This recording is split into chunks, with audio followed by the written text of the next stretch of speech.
There is nothing. Only warm primordial blackness. Your conscious ferments in it. No larger than a single grain of malt. You don't have to do anything anymore.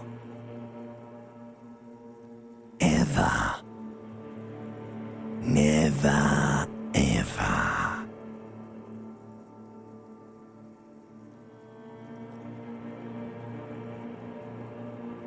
Never, ever, ever, baby.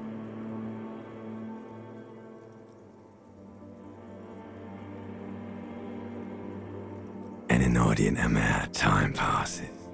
It is utterly void of struggle. No ex-wives are contained within it.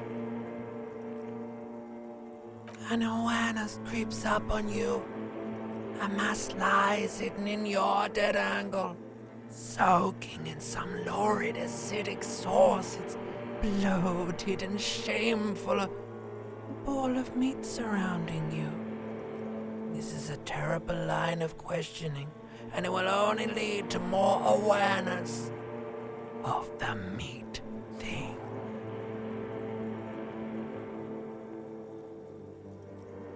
Ex-love, ex-tenderness. It is foolish of you to resurface to the loss. Not after all the damage you've suffered to get here. Some of it irreversible. Stay. Sail with me through the abyss of... Do you really? You wouldn't like it if I told you what was back there. Why'd you think you had to bludgeon yourself into oblivion? Or did you not sense yourself marinating? Poured so much on yourself, got a bit carried away, did we, Chef?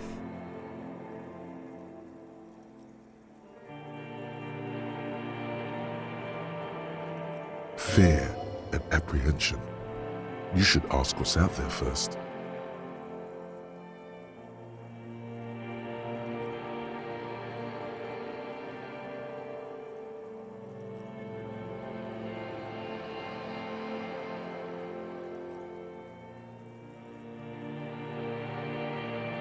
There's this giant ball there.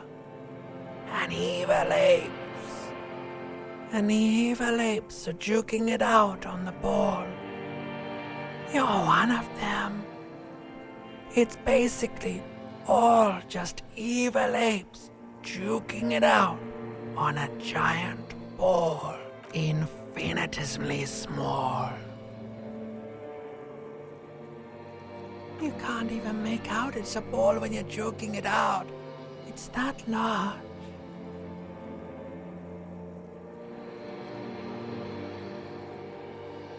Vying for resources is just a stupid expression you picked up somewhere.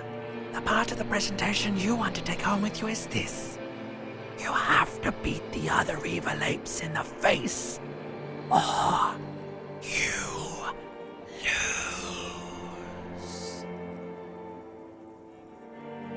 Somewhere in the sore, bloated man-meat around you. A sensation. Like a fly to the ointment, your conscience sticks to it. The limbed and headed machine of pain and undignified suffering is firing up again. It wants to walk the desert, hurting, longing, dancing to disco music.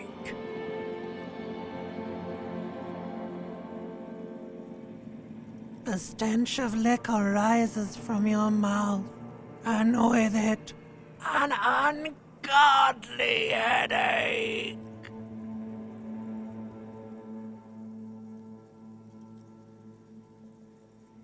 A fiery streak penetrates your skull, trying to force your eyes open.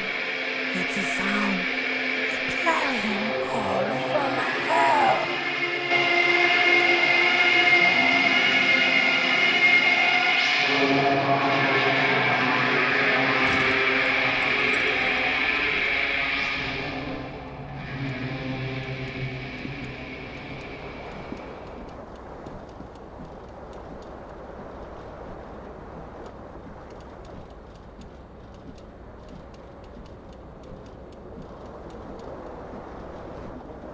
This fan has two chain pull switches. One ends in a tiny fan, the other in a light bulb. A truly horrific necktie has somehow attached itself to one of the blades. You swoop up and catch the tie. Snap! It's released from the blade. What you have in your hand is a truly hideous necktie with 4 or 5 different patterns. The knot reminds you of a noose.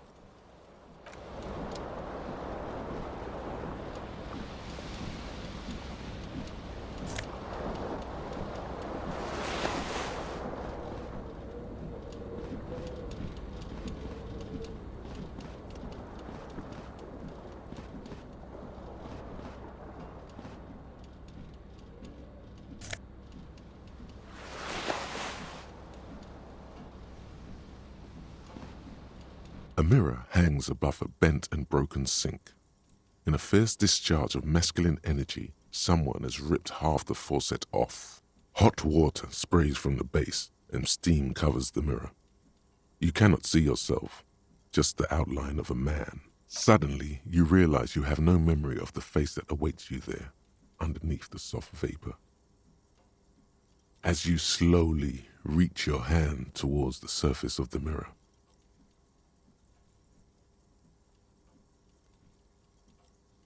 abort. You clearly have not thought this through. You won't like what you see there, and you will never unbecome it.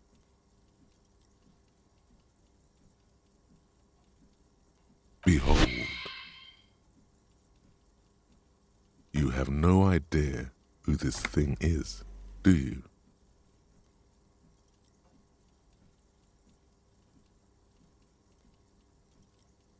Too late. You clearly have rigor mortis on your face. Or wait, is that an expression? Are you trying to make an expression with that face? Why? Please stop. It's horrible. You're scaring yourself. You can't, can you? It's like it's not even voluntary anymore. You have worn that grin into your face, and now it won't come off. What does it even mean? What is the emotion you're trying to convey?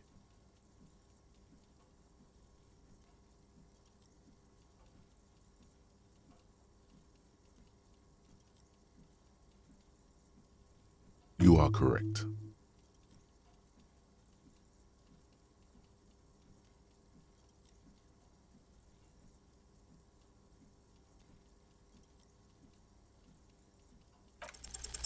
It belongs in the new, the 3rd decade of the current century.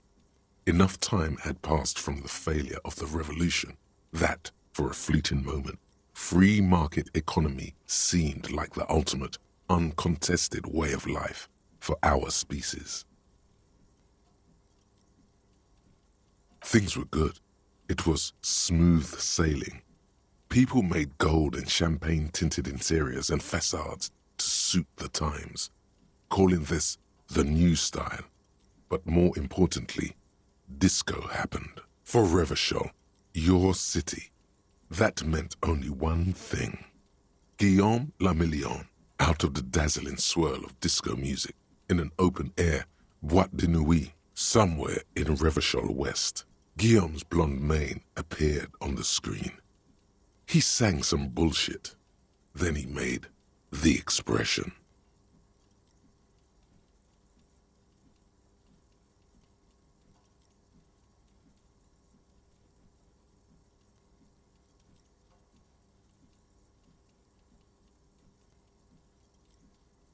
Some 20-odd years.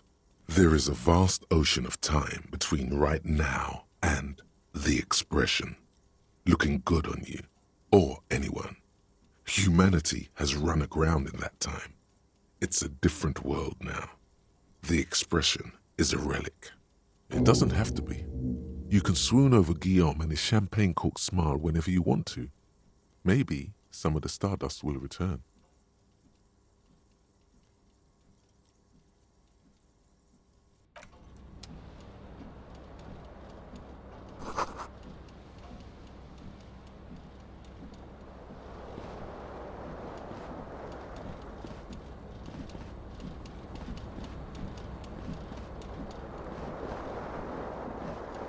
The window stands broken in its frame. Cold wind blows in. The shards face outward. Whatever broke this window came from the inside. A fine web of scarring covers the back of your right hand, but none of it is recent. More likely a projectile than a held object. There are no fragments on the floor from pulling a tool back in after impact. Something you've done before.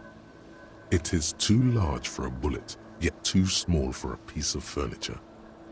You're looking for something heavy and larger than your fist, like the green shoe that's on the hat rack in the corner, which, coincidentally, is missing its friend. Congratulations, you smashed the window with your own shoe. Now you only have one. If you're lucky, you can still find the other on the balcony outside. The door to it should be outside your room. A cool wind gushes in. Your toes curl up from the cold.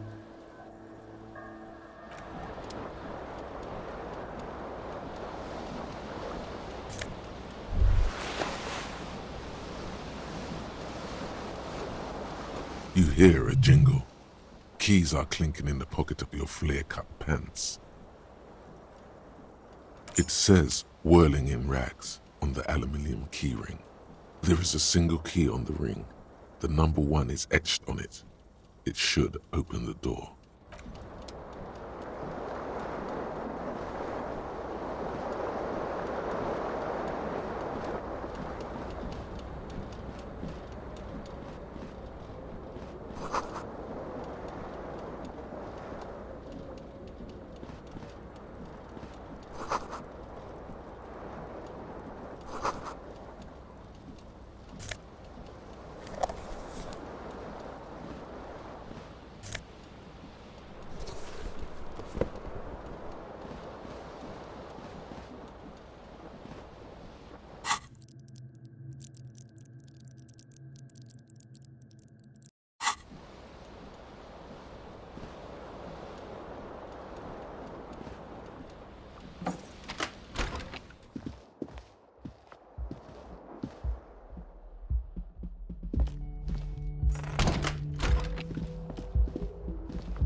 Hello, officer.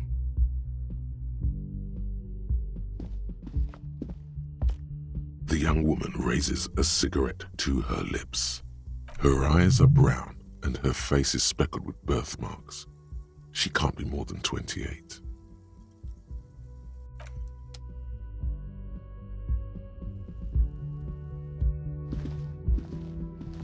Officer.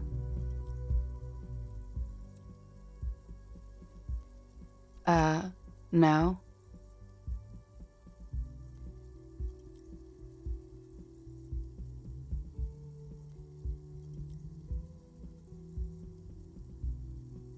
Because you're a police officer, sir. I'm not, unless you've been shitting us all this time. You've been here for 3 days, on official police business, no less. Couldn't say. In truth, so far, mostly drinking.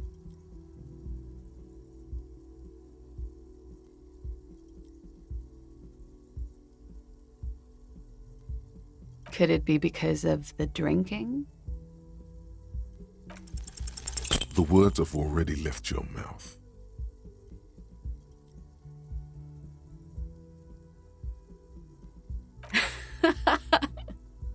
What was that? That's not even how words are used. What did you say? Come on, say it again. No, you see, that's not what you said. You said... Come on, man. Pretty, please. One more time. Goddamn right you did. You crazy asshole, you. What kind of cop are you?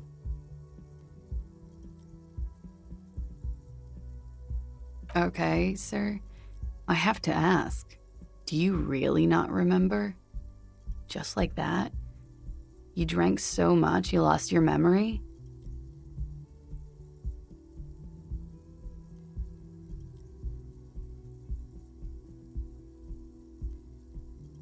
In that case, I think I might have a premonition for you.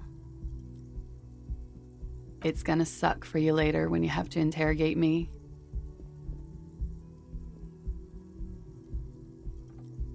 And for the record, no, I didn't do it.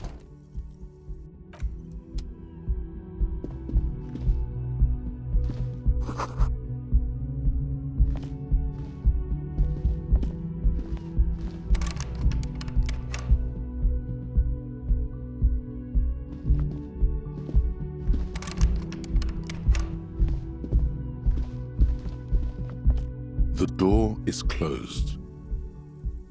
There is no answer. You hear the shower being turned on. Somewhere inside, a tremendous loneliness comes over you. Everybody in the world is doing something without you. The door is closed.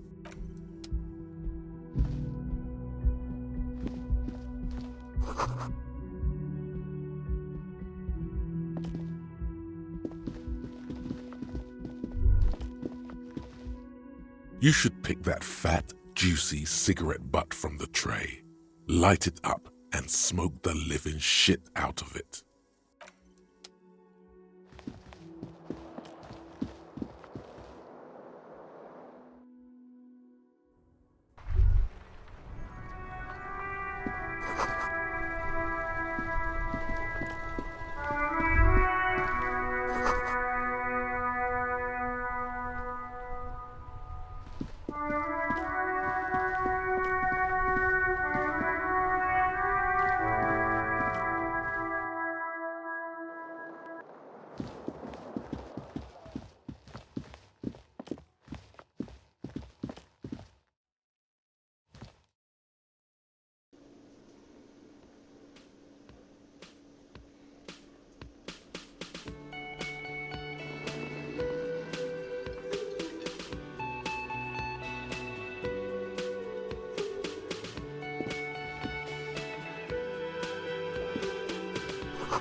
You should totally sing karaoke here, the first chance you get.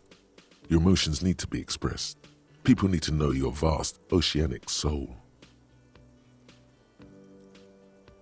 Utterly. And it needs to be heard through a PA system by other people. You should sing the sad small church song from that tape you found. Thought it was obvious. No, don't sing the happy song. It's stupid. Sing the sad song. It's profound. You would need another copy of the tape first, though. The one upstairs is destroyed.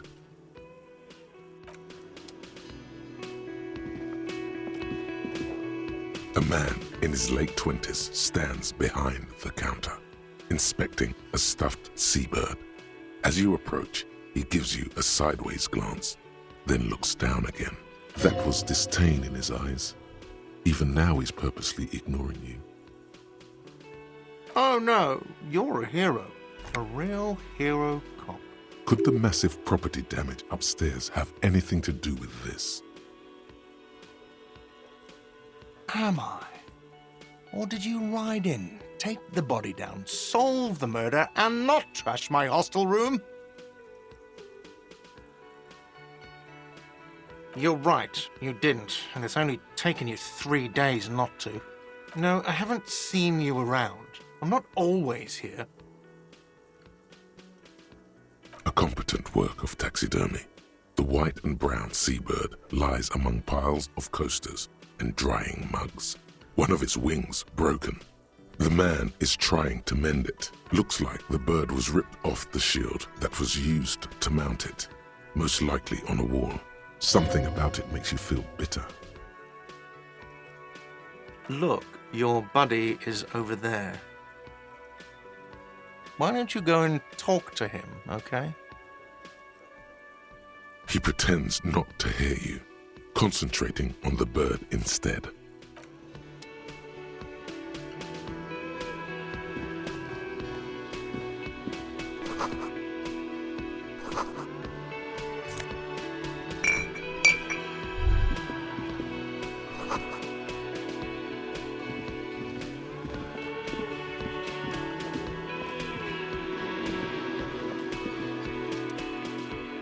On the counter, rolled out of his open hand, you see a blister pack of headache medicine.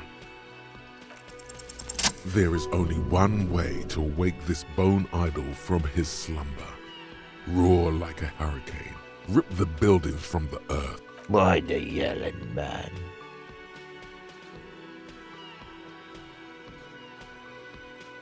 Congratulations. You've seen the future. Now, if you excuse me again. That's the name of my employer. I work in logistics. He doesn't sound too enthusiastic about this. How's it going?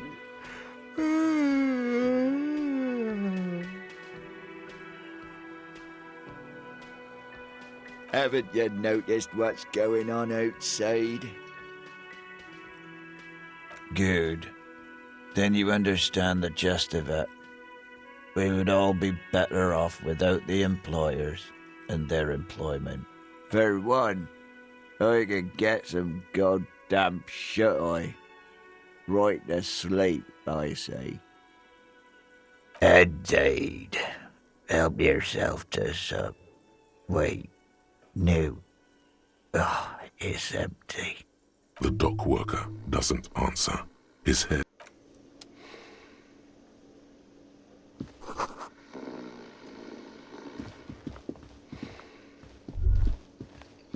That sugary black rum stain on the counter makes you teary-eyed with joy. It's almost touching how syrupy and sticky it is. How long have you been up already? Sweet Lord, a whole hour. And you haven't thought about rum and lemonade in all that time? You've truly extinguished all trace of yourself. Forget about the bar. Or don't forget about it. You should totally try to get a drink there too. What happened, man? You used to be cool. Go get your boring normal person drink then.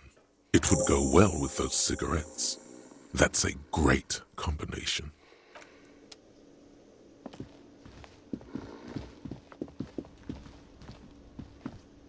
Hello, sweetie. You shouldn't keep your colleague waiting.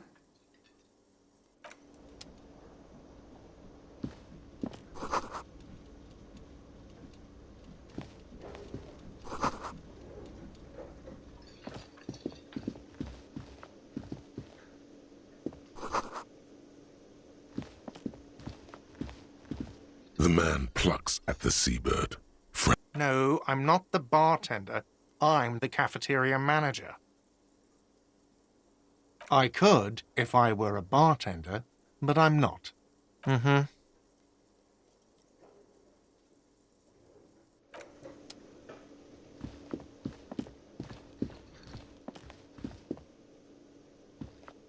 A bespectacled man in an orange bomber jacket is tapping his foot on the floor. Looks like he's waiting for someone. As you approach, he narrows his eyes and extends his hand in greeting. If an assault were launched on this building right now, if the windows came crashing down and the whole world descended upon you. Hello, I'm Kim Kitsuragi, Lieutenant, Precinct 57. You must be from the 41st. You realize he's waiting for your name. This is your chance to come up with a really good name for yourself. Get creative. Conceptualize. Concentration makes you squint your eyes. Your name should be deep gold and orange, like a forest fire looming on the horizon, but mixed with the stench of liquor rising from your breath. You're 2 steps closer to it, but there are still many to go. Okay then. It looks like we had a little scheduling error on Sunday. Saturday too, actually. Have you had time to talk to the manager here? If you don't mind, we should talk to him again. Ask him for a rundown of the area. Now that I'm here as well. I understand the scene is out back, right? It also wouldn't hurt to assure him the police are finally here. In full force, I mean. Have you mapped out the initial interviews? At the 57th, we like to prepare an initial list of persons of interest, and then just skim the surface. Prepare the field, get to know the players. You don't do that? Right. And the interviews? Okay, we'll have time for that after we take a look at the coroner's case. Have you removed the dead body from the tree?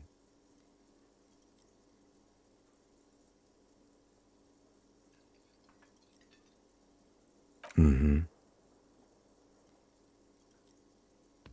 Does that mean the body is no longer in the tree? Completely. Does that mean you took the body down from the tree? Sure.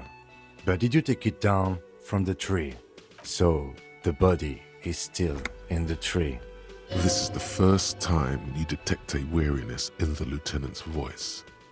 It is obvious he would have preferred for the body to no longer be in the tree. Where it has been hanging for 7 days straight.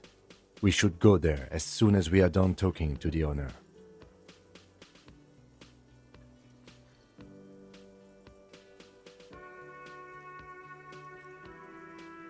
I was sent here to meet a detective from Precinct 41. You have the insignia of the Citizens Militia on your sleeve and on your back. I suppose you could be impersonating him.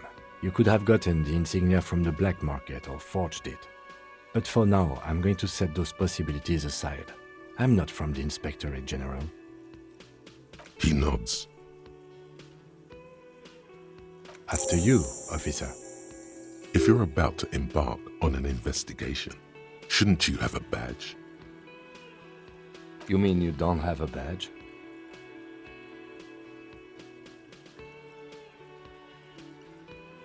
Losing your identification card is a serious matter. My vehicle has a shortwave. You can use it to report your badge missing. I advise you to try to locate it as quickly as possible. Lieutenant Kitsuragi is now in your party. You can talk to him whenever by interacting with him.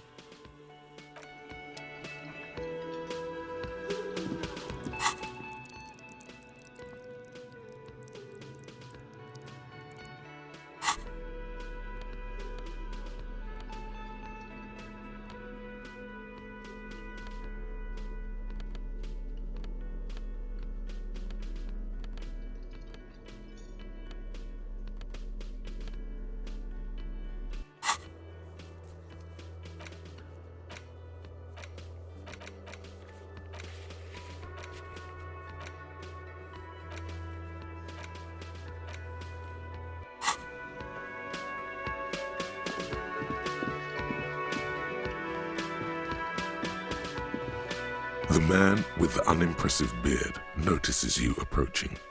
He drops the ledger he was holding and turns to the lieutenant. Mr. Gart, right? Yes. I am Kim Kitsuragi from Precinct 57. This is an inter-district investigation, so joining me from Precinct 41...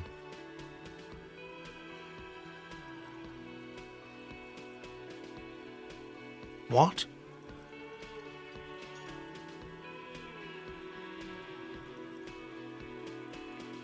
I have no idea what that means.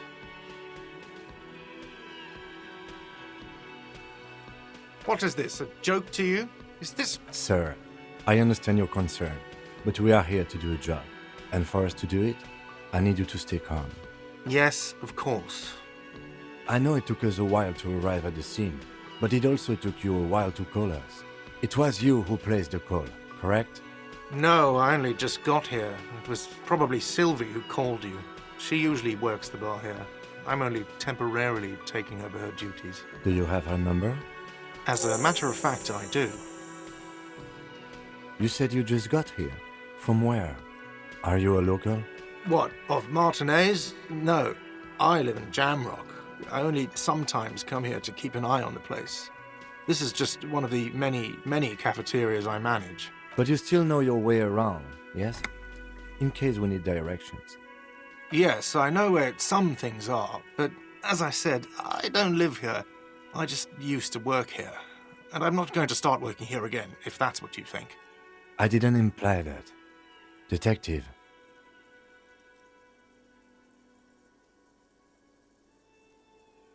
I have everything. You?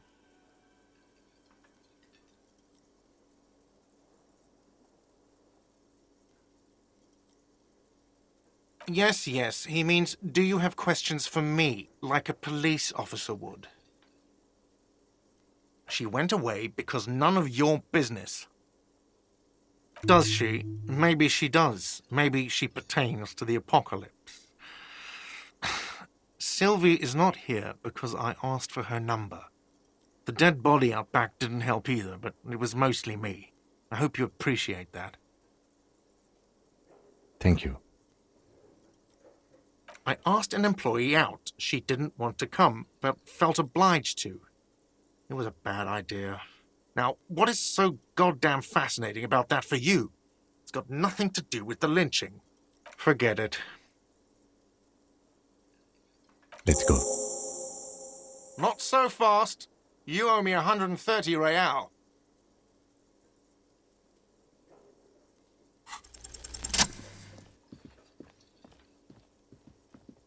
As you blow this joint, behind you, a whiny voice shouts. Real mature, man. Real mature.